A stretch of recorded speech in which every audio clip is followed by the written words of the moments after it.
What's up, everybody? Welcome back to the channel, and welcome to my first post-Scarlet and Violet release day upload. Now, I feel like this is as good a time for me to reintroduce myself for those of you who may not know who I am. Hi, hello, my name is Pengy. I am a competitive Pokemon VGC player. You may know me if you watch the VGC circuit as the Indianapolis 2022 Regional Champion.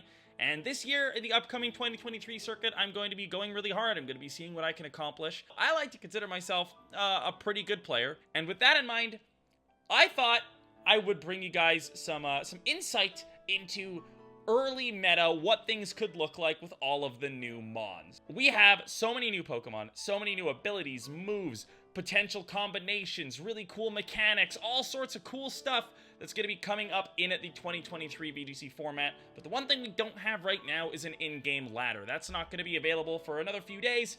December 1st is when that will go live. Then I'm going to be able to bring you guys cool battle videos, stuff like that, showcase some of the wacky ideas that I have floating around in my brain, and maybe some of the wacky ideas that some of the other players out there showcase, and maybe I can try to recreate some of those cool teams. But in the meantime, we're going to be looking at all of the new mons today.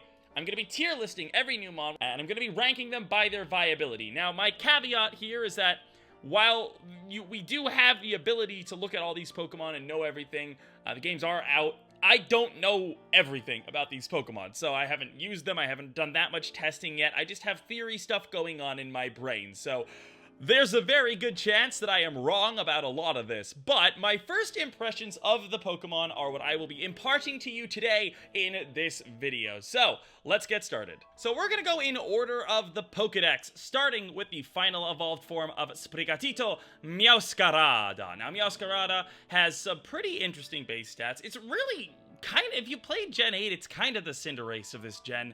Its hidden ability is going to be Protean, which is the same thing as Libero. It allows you to change your type based on the move you use. So if you use a move, your type changes to that type. The speed is high, the attack is high, the bulk is mediocre, and the special attack's not so great. It's a little bit faster than Cinderace, but something that you might notice over the course of this video is that the threshold of speed that you need to be an effective glass cannon has significantly gone up. So 123 base speed, I don't know if it's going to be enough. This is going to be an interesting Pokemon to play around with, but I don't think it's going to be super good. It's going in the niche mon tier. Skeledirge comes in as our second option, the fully evolved form of Fuecoco. Now, this is a fire ghost type. This one is really not worth using at all, I would say. It's a decently good defensive typing, you know, you have the immunity to normal, but it's 66 speed, which is awkwardly somewhere in the middle, doesn't have a particularly high attacking stat, 110 special attack's not awful, but its hidden ability is Unaware, which is predominantly a defensive ability, and it's not that great in doubles. So with the 75 base SPDF that this thing has as well, I feel like everything kind of comes together to make this a very, very mediocre pick. This is going in the Your Friend Billy's pick category. We all have that friend who's like, hey, look, I built this Pokemon that nobody uses, but trust me, it's really good. That's Billy. That's your friend Billy. He's the kind of guy who's going to run Skeledirge. Next up, we have Quaquaval. This is the fully evolved form of Quaxly, and this is the most interesting of the three to me. I don't know if that means it's the best, but its hidden ability is Moxie, which means every time it KOs a Pokemon, its attack is boosted. It also can combo that pretty nicely with its signature move, Aqua Step, an 80 base power, 100% accuracy move that raises its speed by one stage. So those two things together could snowball out of control really, really well if you can position it in such a way to sort of take advantage of that. Downside is, while it does have a really nice attack stat of 120, everything else is super middling, including its speed coming in at just 85. So I feel like this is going to be a Pokemon that maybe this is the kind of thing you'd see on Cybertron's channel. Put together a Quaquaval team that works pretty well on the ladder, but like the whole team's built around Quaquaval in such a way that it's never really going to see that much tournament success. I don't think Quaquaval's that great, but I feel like you could build a best of one team around it. It is also going in the niche mon tier. Third up, we have Oinkologne. Oinkologne is, a pretty standard, normal type early route encounter in this game. It does have two different forms, the male and the female form, but I feel like both of them are going to end up in the same tier here. The base stat total is 489, which is really not that bad. Offensively, it's kind of middling with the 90 attack, normal as its only typing. Not a bad defensive typing by any means, but it's also not particularly good at attacking or defending. You really need other things to make your Pokemon viable if it's just normal. You do have the ability Lingering Aroma, which is basically Mummy. That deletes the opponent's abilities if you make contact, which is something. The only thing that I can see that's really kind of good on this is Aroma Veil, which is on the female one. That prevents Pokemon from being sort of taunted and encored, anything that would limit their move choice. That's a little bit usable, so Oinkologne goes right on into the unusable tier. Next up, we have the one, the only, dun dun dun, Sparse. Dunsparce. That is the evolved form of Dunsparce that's been added in this game. It gets the same abilities as Dunsparce, so it has Serene Grace, which is a pretty decent ability in a vacuum. Problem is, the best use of Serene Grace is with things like flinch moves, something like a Rock Slide or Iron Head to boost the flinch chance from 30% to 60%. Not something that's going to be particularly usable on a 55 base speed dun Sparse. With all that in mind, it does have a really high HP stat. It's got 100 attack. That's something. Its base stat total's pretty respectable at 520. But I don't really see anything in its move pool that makes it particularly interesting to use. It's just kinda there, and I think that your friend Billy might pick it once or twice. Spidops comes in third, and he's a really cool Pokemon. I used him for a while in my blind playthrough of Pokemon Violet. He has since been boxed. Problem here is that his base stat total's 404. That's very, very bad. His best stat is a 92 in defense, which doesn't really synergize great with his 60 HP. He has a signature move called Silk Trap, which is a new Protect. It does lower your opponent's speed on contact. That's cool. Not enough to make this Pokemon anything more than just a thing that you walk by in the overworld and go, hey, that's cool. Really, Spidops is a little bit of a disappointment to me. I thought he was really, really cool when I saw him in the wild. I didn't check its base stats until before I made this video, and 404 is just very, very, very bad. And it's a fully evolved Pokemon, so it's not like I could even pump that up with an Eviolite. It's less bulky than something like a Dusclops or a Porygon 2. Like, things that are not fully evolved and can also run Eviolite are more bulky than this thing. I like him, he's super cool, not enough to save him from the unusable tier. Lokix is just a little bit more interesting than Spidops, but really it's not that much better. It does have 450 base stats, that's pretty nice, bit of a higher speed stat, actually a much higher speed stat, bit of a higher attack stat, and it does get some cool moves, you know, it gets Lunge, Bug Dark's a pretty interesting typing. I wouldn't go so far as to say that it's good. This one is just a little bit better all around. It also gets a move called Axe Kick, which it is a very powerful fighting move that could confuse the opponent. This is definitely a Pokemon that could use something like a Terra Fighting to really sort of ramp its power up, which would be kind of neat, but it's still not going to really make any waves in VGC. I feel like Lokix goes right in the your friend Billy's pick tier, but at the top. Now we're getting into the interesting stuff. The next Pokemon that we have is Rabsca. This thing comes in with its signature move, which is maybe the most wild move that's ever been introduced to Pokemon. This thing gets a 1 PP move. I don't think that has ever existed. It's called Revival Blessing. It will heal a Pokemon that's been knocked out. It revives it to half HP. It's like you use a revive, which is crazy. That's absolutely nuts in a vacuum. Now, Rabasca is a bit awkward itself. It has pretty good bulk, but it's Bug Psychic, which gives it a lot of weaknesses. So its bulk is marred by that really unfortunate defensive typing. Still though, 45 speed means it could work in Trick Room. It can also set its own Trick Room, and with 115 special attack, it can apply some offensive pressure after setting Trick Room. And as a bug type, it gets things like Struggle Bug, which will effectively be some decent chip while also allowing some additional utility and lowering special attack. Things like that could allow Rabasca to be a really, really interesting Pokemon. It's one of those Pokemon where if it becomes common, it becomes bad. Because it's very easy to build around Rabasca if it's a common Pokemon. You go, oh, a lot of people are running Rabasca, I need a Rabasca answer on my team.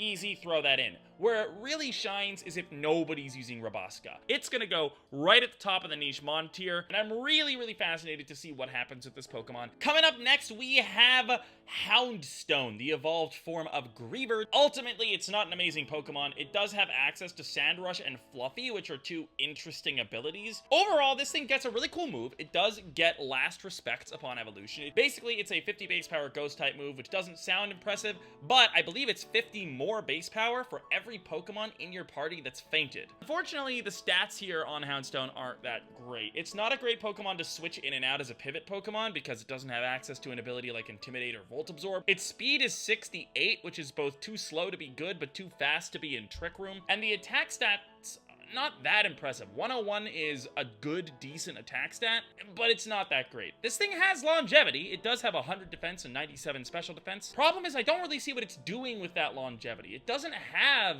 that much utility that it can offer to the team. This seems like a very, very big Billy pick. I'm gonna put it a little bit above the Fire Ghost starter Pokemon, but it's gonna go below Lokix. Billy's gonna win a few more games with this one. Next up, we have Espathra. This is a mono-psychic ostrich. This thing's really cool. This has a pretty good distribution of its stats. You know, when we talk about glass cannon Pokemon, you really want to have as much of that base stat total in speed and whatever attacking stat it has.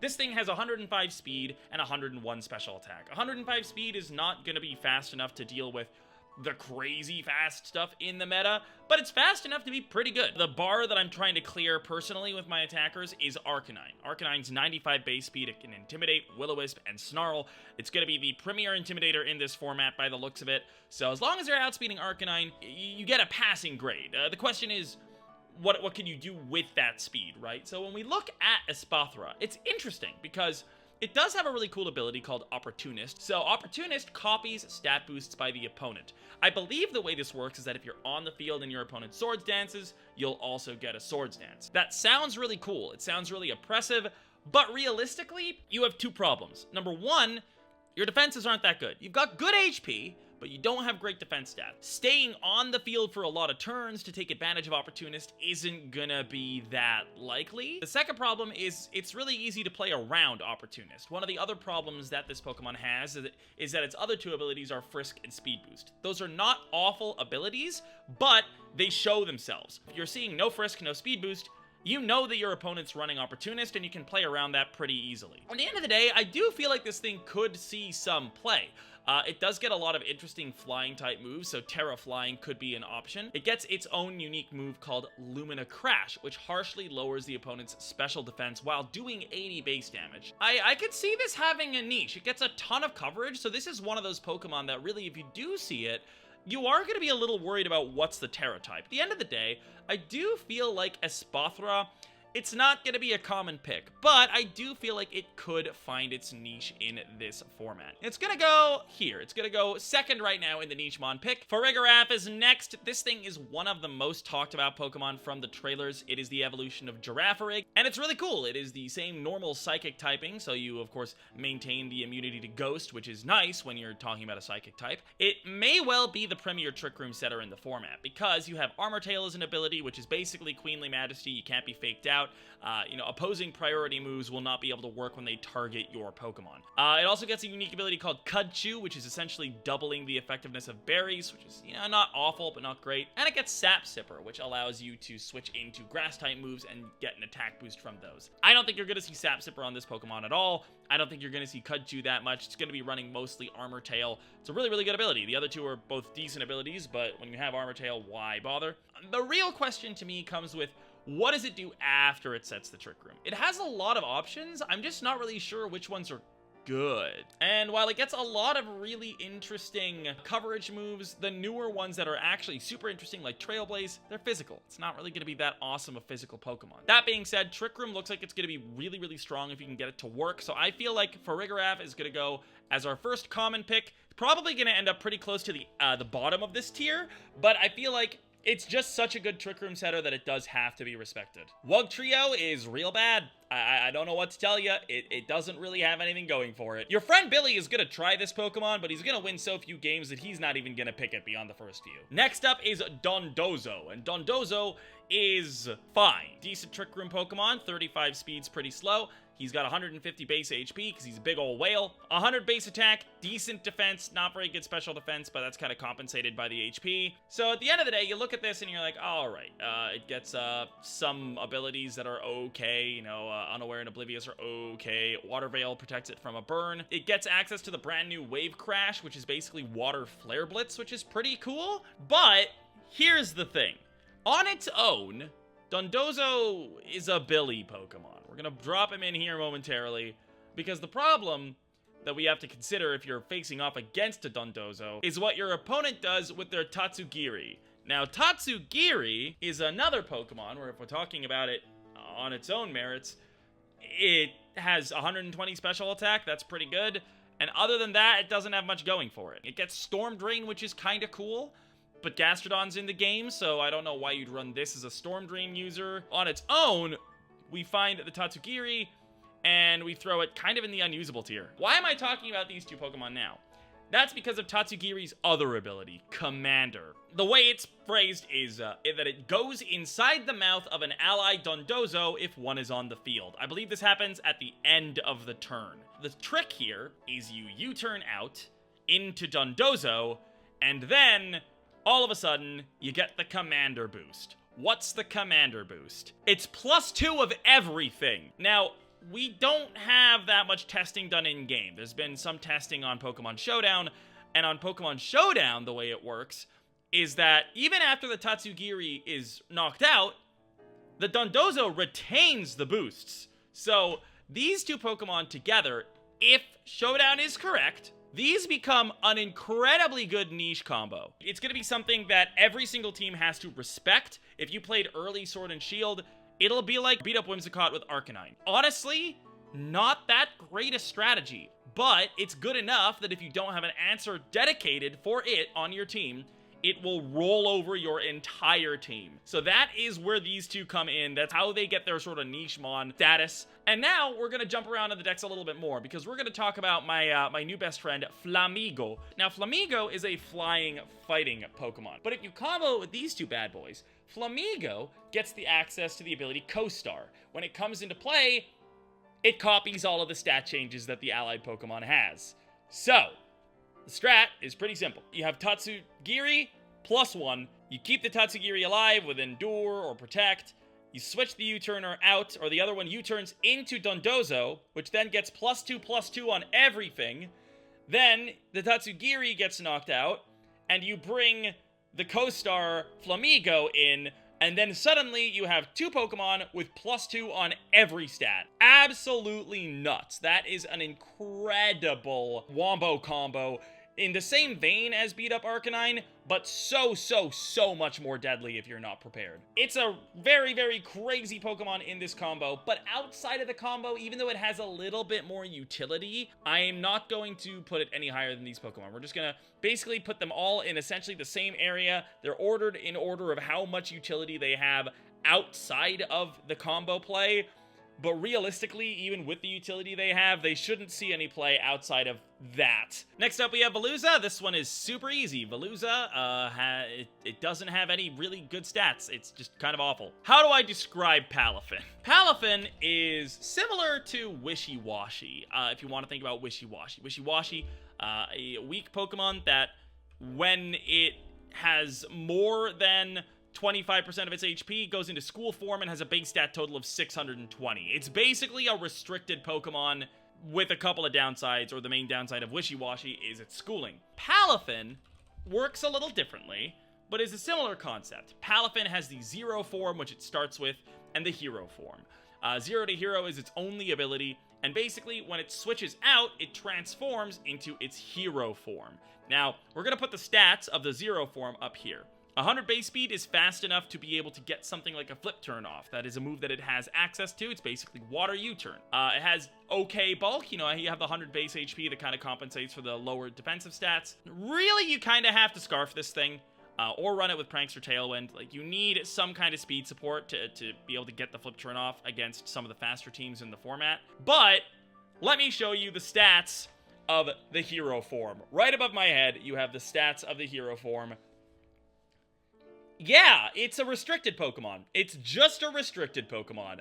650 base total stats, 160 attack is absolutely insane. It has enough special to potentially run something there. I don't know why you ever would. Really, the only thing that holds this back, potentially, is that it didn't gain any speed with the Hero form. But if it did, it would just be unfathomably broken. This Pokemon is insane. we're going to put it in the meta staple tier. It's not going to be Incineroar level usage. It's not going to be top 10 in the format, I don't think, but it's very threatening, and I expect every player that does well to have an answer for Palafin on their team. I have no doubt that this thing is going to be a meta staple. Next up, we have Arboliva, which is a Pokemon that I've been looking at on and off for the whole day. I really don't know what I think about Arboliva. This is the final evolution of Smotive, who I love. 39 speed could function in Trick Room. I believe it gets access to the move Trick Room. 125 special attacks, great.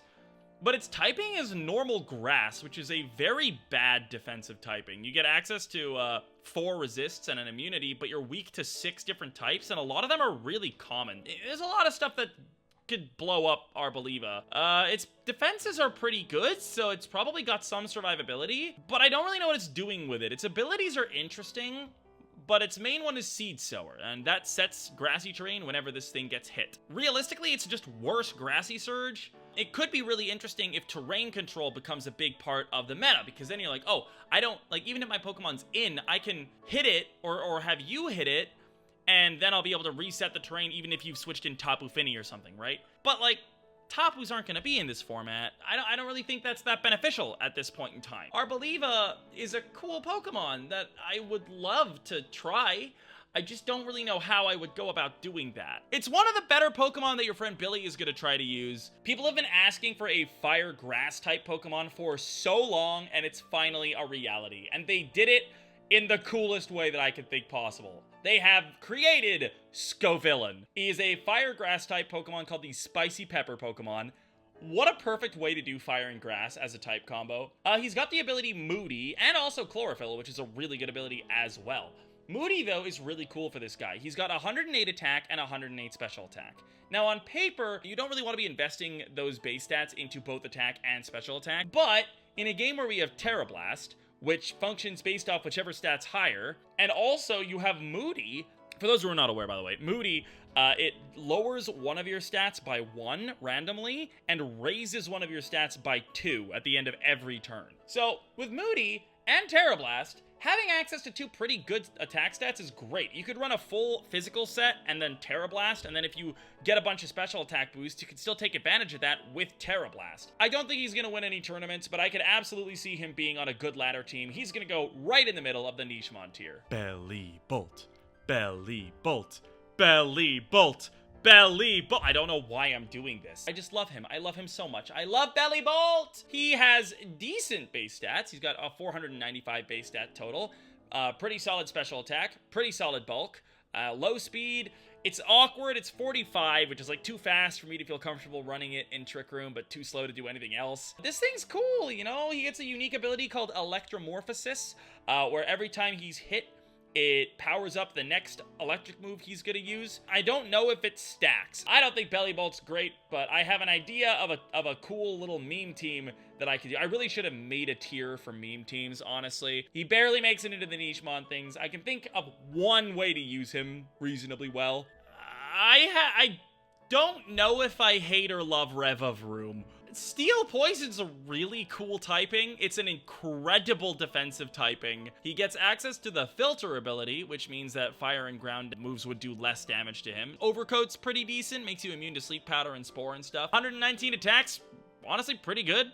He's got pretty good defense, pretty good HP. 90 speed is almost where it needs to be. Here's the problem. He's not quite where he needs to be, and his moveset's weird.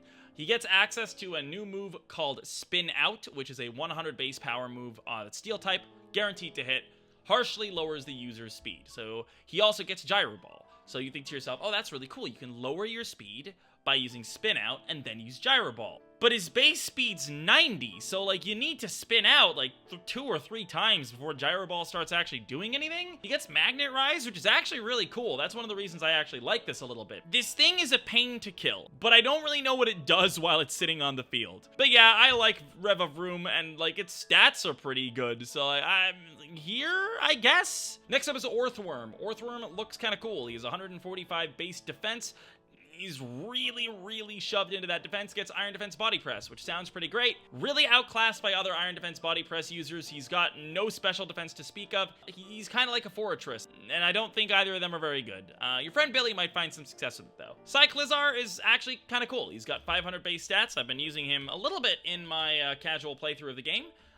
He's got 121 speed and 95 attack, which is pretty okay, but he's not very good at very much else, and he gets Regenerator as an ability, but isn't particularly tanky, so he can't really benefit from that. I don't think he's that great, honestly. I'm not a huge fan of Cyclizar. He does have access to the pivot move Shed Tail, which is super cool. Probably gonna find a small niche with Shed Tail. I feel like it's probably more of a singles Pokemon, though. He's gonna get a Nichemon rating, and he's gonna go at the bottom of the Nichemon tier. Squawkabilly is really just not a very good Pokemon. It's got decent speed, decent attack, horrible defense stats, access to Intimidate, which is great, but really all you need to know is that its base stat total is 417. It gets just really outclassed by every other Intimidate user, and while it does also get access to Tailwind, I think, it also gets really outclassed by every other Tailwind user, so he'll be at the top of the unusable tier. Next up, we have Brambleghast. We get another Grass Ghost-type Pokemon.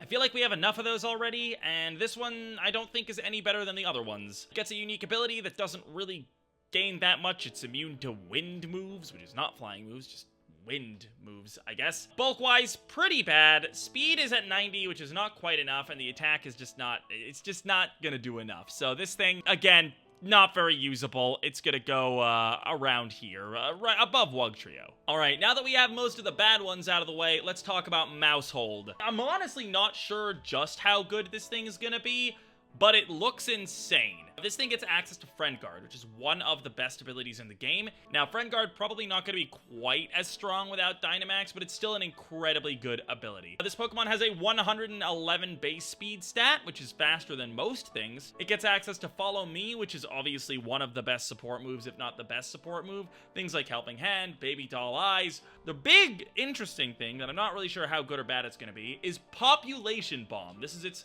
signature move. This is a move that hits 10 times. 20 base power every time for a maximum of 200 base power. It stabs, so you can Terra type to give it sort of double stab. And if you put a King's Rock on this thing, whatever it hits is flinching. It's just gonna flinch. All of those things together are really cool, but it's tough for me to see it being able to use all of them. So for example, King's Rock Population Bomb sounds really cool, but because of how not bulky this Pokemon is, it's really not going to be able to run things like Follow Me and also Population Bomb with King's Rock, because I feel like you want to sash on this really badly. It's a really cool Pokemon. I think it's going to be really good. It's going in the common pick tier, above Farigiraf, in fact. So Titan's next, and its stats are, again, kind of weird. I feel like we have a lot of these Pokemon that have just mega HP stats this gen. 170 base stats in HP is pretty gigantic.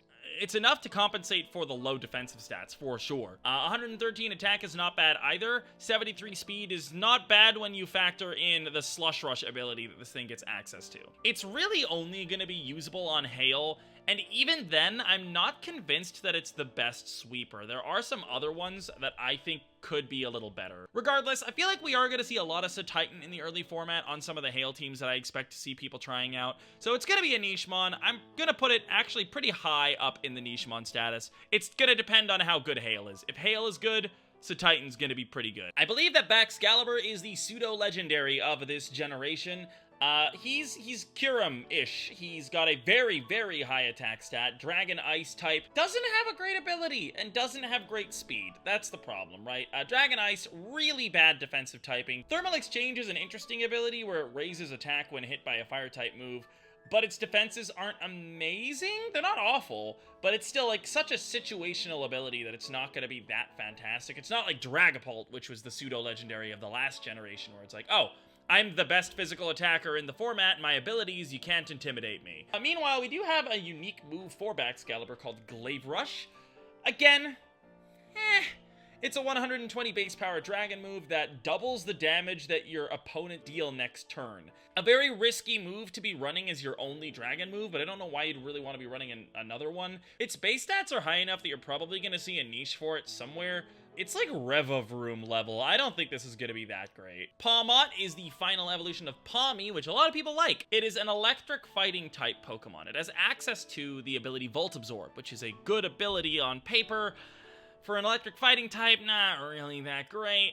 Iron Fist's okay though, you know, it boosts the power of punching moves, which can be really good. Pawmot also does hit that speed tier that it needs to hit. It's 105 speed, 115 attack, really frail, but it has the stats it needs to potentially be decent. This thing also gets Revival Blessing, so I feel like it has less utility than the other Revival Blessing user whose name I've forgotten, because like it has less longevity, right? So you're gonna be going down to Sash while using Revival Blessing. I feel like you're essentially just trading Pawmot for a Revival on the other Pokemon. I don't think it's as good at using that. It's okay. I feel like Pawmot's like really not that bad. I think it's gonna be tested out quite a lot in early format just because of Revival Blessing, but I think it's going to be a little bit less good in a niche. We're going to put it behind the Trio of Doom, as I'm deciding to dub these three. I'm not even going to play with you about Kilowattrel. That's Kilowattrel. It's basically better Talonflame. It's one speed slower than Talonflame, which is notable, but it's a special Talonflame. You get access to things like Tailwind, Volt Switch, stuff like that that makes it really annoying. This is what Emolga wishes it was. One of the things that's really neat about Kilowattrel is its abilities. You're spoiled for choice here. They're all awesome. It gets Volt Absorb, which unlike on Pawmot, is fantastic here. This is where it gets crazy. Volt Absorb's not even a good ability to run on this thing necessarily, because the others are also so good. You get access to Competitive, which is a really good ability as well, but maybe the best one of all is the unique ability Wind Power. Wind Power boosts the power of the next electric type move used after either Tailwind is activated or if you're hit by a wind move. You can Tailwind, boost the power of your next electric move by 2 times, I think, and then just Volt Switch out. It's going to be really scary to play around defensively, and also, of course, gets you a pivot into whatever you want to actually sweep with. It gets Eerie Impulse, which is amazing on a fast electric type. If the meta ends up shifting in a direction where it's focused heavily on special attackers, Fast Eerie Impulse is going to be amazing. This is the best Pokemon we've talked about so far. It is even better than Palafin, in my opinion. Bombardier is a weird one. I haven't looked at this Pokemon super closely. It does get a unique ability. It powers up Rock-type moves. This is a Flying Dark-type Pokemon. It has the same issue as some of the other Pokemon, where it does have an okay base stat total of 485, but they're all spread out in a weird way that doesn't really excel at anything. It's a Flying-type Pokemon, so it's gonna get access to Tailwind, and it also gets access to some other really neat utility moves, things like Memento, which are really cool. I could see this being an okay Draft League Pokemon, but really, I don't really see much reason to use this thing. You gain a 3rd stab with Rock, but Bombardier is just kind of bad. Your friend Billy might try to use it, though. We haven't put anything in this tier in a while. We'll put it above Lokix. I love Cloth. I love him. He is my son. Or my god? Don't think he's that great, honestly. I think he's cool. He's really cool. He gets really good abilities. Regenerator's a great ability. Not on Cloth. Shell Armor. He can avoid getting crit. He doesn't have defense. It's not great on this Pokemon either. Anger Shell, though. Amazing ability. Anger Shell boosts your attack, special attack, and speed when you go below half HP by 2 stages. At that point, losing the defenses doesn't even really matter because you're just going to be going down to another attack anyway. So it's a really cool ability, and I definitely think we could see people try to use it. I actually think Loaded Dice with Rock Blast on Cloth is really cool. Cloth is a cool Pokemon that is probably going to find some niche success. It's going to be that Pokemon that you queue into on ladder and you go, why is this idiot running a Cloth? And then, 1 out of 10 times that you play against Cloth, you're going to get swept by a Cloth. He's going to go in the Nichemon tier, just below Belly Bolt. I feel, actually, you know what? He's better than Revavroom. We'll put him up here. So we have a new Pokemon called Garganacl. Oh god, the only thing that I'm not sure about with Garganacl is to put him first or second. Garganacl is disgusting. I love him. I love him. He might be my new favorite Pokemon to use. He has incredible defensive stats. I want to compare Garganacl to Corviknight. Corviknight was an amazing endgame stall Pokemon. Corviknight's base defensive stats are 98 HP, 105 defense, and 85 special defense. Garganacl's are 100 HP, 130 defense, and 90 special defense. The reason Corviknight's really good as a late game staller is that it has access to Roost, which is something that most of these Pokemon, especially the bulky rock types, don't have access to. Garganacl has access to Recover, though. This Pokemon's insane. It has Iron Defense and Body Press, the two most important moves for a Pokemon like this, but on top of all of that, it gets Purifying Salt as its ability, which prevents all status afflictions, and also acts as a resist to Ghost randomly, so that's just an S-tier ability to go with everything else. And on top of all of that, it gets access to a unique move called Salt Cure. Salt Cure is a 40 base power rock move, which then does 12.5% of your opponent's HP and residual damage every single turn, unless they're Steel and Water, which counter this Pokemon, in which case it does 25% per turn. Watchful needs to get out of here. This Pokemon is, I don't understand. I don't get it. God tier. Next up, we have Glimmora. This is a Pokemon that actually gets a 130 base special attack. That high a special attack stat is pretty rare in a regional dex format. It also gets access to Corrosion, which is a really cool ability. So this is a rock poison type for reference. But Corrosion allows him to poison any Pokemon, which is, you know, a cool ability. I don't think it's great, but its other ability is Toxic Debris, which scatters poison spikes, toxic spikes, at the feet of the opposing team whenever a physical attack is used on this Pokemon. This could be used as like an offensive nuke that then gets knocked out, but sets up hazards. Like, it's a weird one. I don't think it's going to be great in doubles. It has an interesting offensive typing. Rock is a really good offensive type, and Poison isn't amazing, but it hits really good types for super effective damage. Things like Fairy, things like Grass. It's interesting. I'm really not sure how I feel about this. There's also a move called Mortal Spin, which this Pokemon gets, which it's just Rapid Spin. It removes entry hazards, but it also poisons the opposing Pokemon 100% of the time. There's a lot of really cool utility that this Pokemon gets. I actually really like it. I totally can see Glimmora being a usable Pokemon. I don't think it's going to be common or anything, but I definitely think that it's going to find itself a niche. And you know what? I'm going to put it even above Titan. Grafaiai is the new prankster Pokemon on the block. Now, it's going to be hard to overshadow Grimmsnarl, which was by far the best prankster Pokemon in Gen 8. Grafaiai, though, has a special trick up its sleeve. It does have prankster, and it has its own signature move, Doodle. Now, Doodle will take the ability of an opposing Pokemon and put it onto both of your Pokemon. So, for example, if your opponent leads with Arcanine, you can then Doodle the Arcanine, you get Intimidate on both of your Pokemon, and it activates, so you get a double Intimidate then. Doodle's a really cool move because you can also use it with Pokemon that are your allies that have debilitating abilities, things like Slacking, for example. Now, it is a little bit lacking in the rest of its move pool compared to something like a Grimmsnarl, which has access to about 150 moves that are all useful, but it gets other good moves. Things like Taunt, things like Helping Hand, things like Knockoff can be really good. It also doesn't have a lot of bulk, but it has that really nice defensive typing of Poison Normal. That's 4 resists, 1 immunity, and only 2 weaknesses. So, Grafaiai, I think it's gonna be a bit of a staple. It's not quite gonna be to the same level as these, but it's gonna be a common Pokemon that I think is gonna be something that's better than these, you know? Grafaiai is gonna be really good. Darkspun is an interesting Pokemon. It's the evolved form of Fido. I like it. I wanted it to be a Doberman. The signature ability is Well-Baked Body. It's an immunity to Fire-type moves that also give it a double defense boost when it's hit by a Fire-type move. So it's a nice thing to switch into an opposing Fire-type. That could be something that can go really well. Mono Fairy is a really good typing. It also already has 115 defense. This is a usable Pokemon, for sure. The problem is, it's just not as good as things like Garganacl and Corviknight for being an endgame stall Pokemon. Its typing is not quite as good defensively. Fairy is an amazing offensive typing, but it doesn't have good attacking stats. So, not an amazing move pool either. Really, this is going to be a Pokemon that Billy is obsessed with. It's so cute. I love it, and it's a Fairy type, and everyone knows Fairy types are good.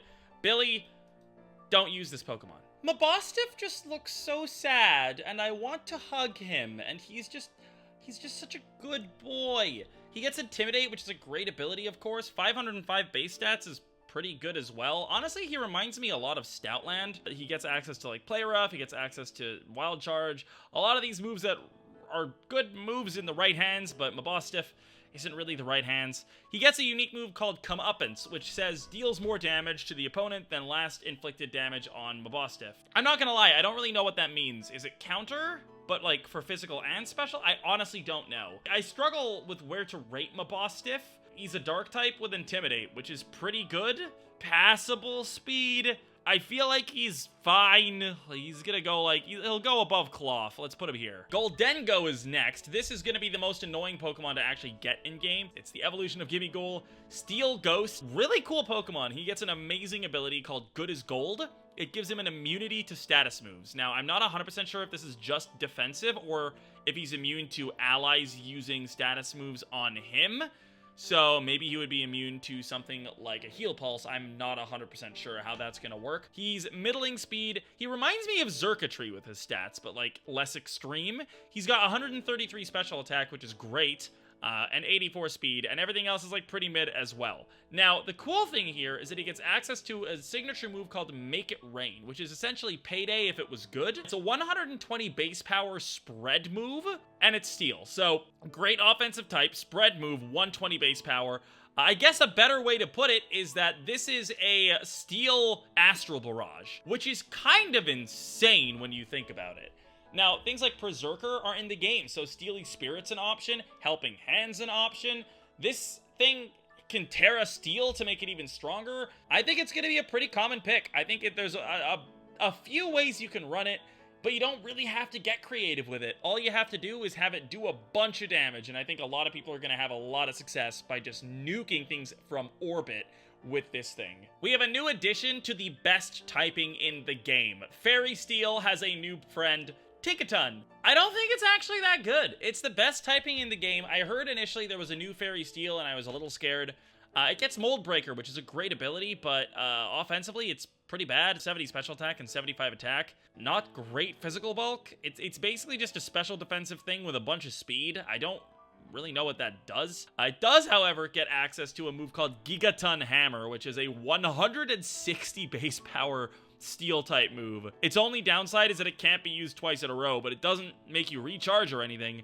That's a ridiculous move, but I don't think it's good enough to make the Pokemon particularly viable. It does get access to things like Baby Doll Eyes, so like you do have access to some interesting utility moves. Maybe with a Swords Dance set, it could be useful.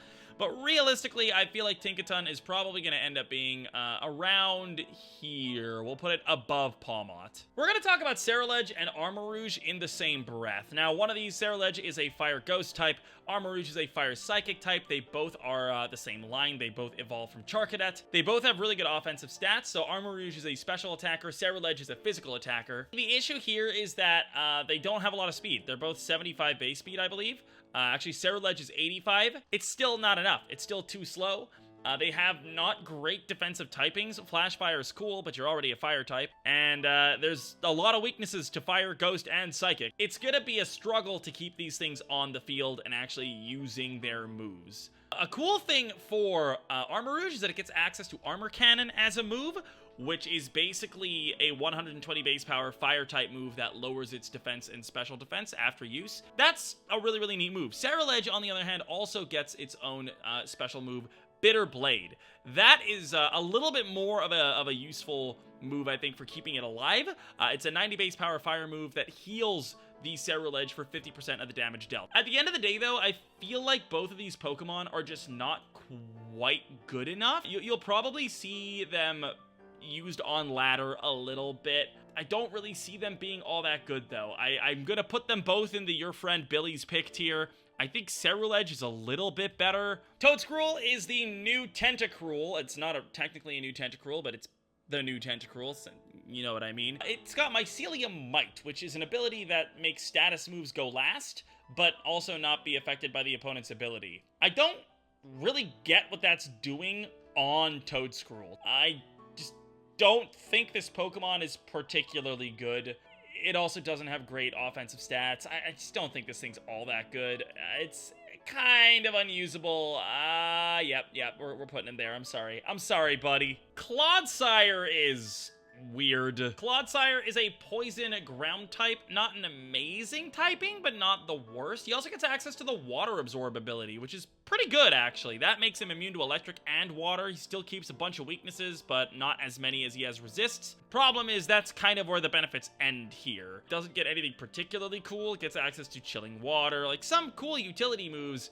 it's just not really the Pokemon that you want to be using utility moves, you know? So Clodsire also, as much as I love our good old friend, the Paldean Wooper, Mr. Pooper, Clodsire is not that great. Ooh, Paldean Tauros is not on the list. I forgot to put Paldean Tauros in, but I'll tell you guys right now, niche pick. He's cool. I really like Paldean Tauros. Fast Intimidate's really, really good, but the typing is just not quite where it needs to be. The issue isn't so much that Tauros is bad, it's that it's outclassed regardless of how you use it by something else. Alright, Annihilape is next. We've got the evolution to Primeape. This is a cool Pokemon. He's got 535 base stats, which is a very, very respectable number. Gets access to Inner Focus, which is cool, Vital Spirit, which is okay, Defiant, which is really good. The issue is, it's another physical attacker that's slower than Arcanine, you know? So, as cool as this Pokemon is, and as much as he's a really neat design, and it's really cool to see Primeape get an evolution, I'm not sure if this is going to be the best option in the game if you want to use an offensive Ghost type or an offensive Fighting type. I love Annihilape as a design, but it's just not that great. So your friend Billy's gonna try it. Honestly, it's gonna be a decent Pokemon for Billy to use just because of the base stat total and the typing, but it's gonna hit a ceiling pretty quickly. Bisharp saw some play in Gen 8, which is really, really cool. Especially because Bisharp is now not the final evolution. Kingambit is the new final form. This is a 550 base stat total Pokemon, really solid attack with 135, great defense, great HP, still the same typing, so you're still gonna just drop if you get hit with a close combat. But overall, this Pokemon's really cool. It's slower, so only 50 speed, which is a super awkward number. The ability that it gets is it keeps Defiant, which is great, but it also gets access to Supreme Overlord.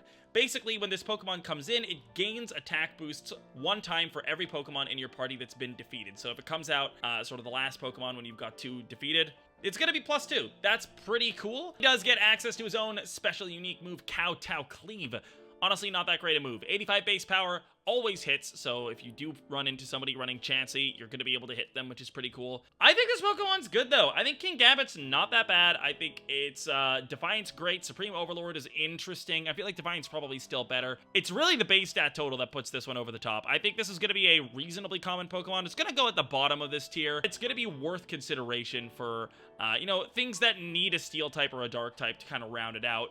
And it's going to work pretty well with some Pokemon that are pretty common, I think. But yeah, I think Kingambit's pretty good. So this is where we are right now. Honestly, this recording session has taken way longer than I anticipated, and the video is getting very, very long. So we're going to cut it there. You might be wondering what all these Pokemon are. These are the Paradox Pokemon, and obviously Koraidon and Miraidon.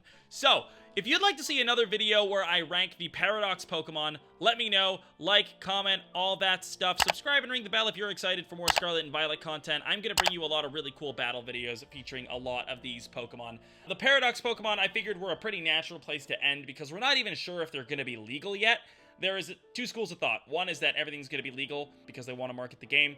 2 is that these are not going to be legal in VGC 23 because they're effectively legendaries, and usually legendaries are only legal in the 2nd year, or maybe they'll be added in a separate series later on down the line. So we're not sure if they're going to be legal, but they have very high stats, really cool abilities. So if you'd like to hear more about the Paradox Pokemon and where I rate each individual one, let me know.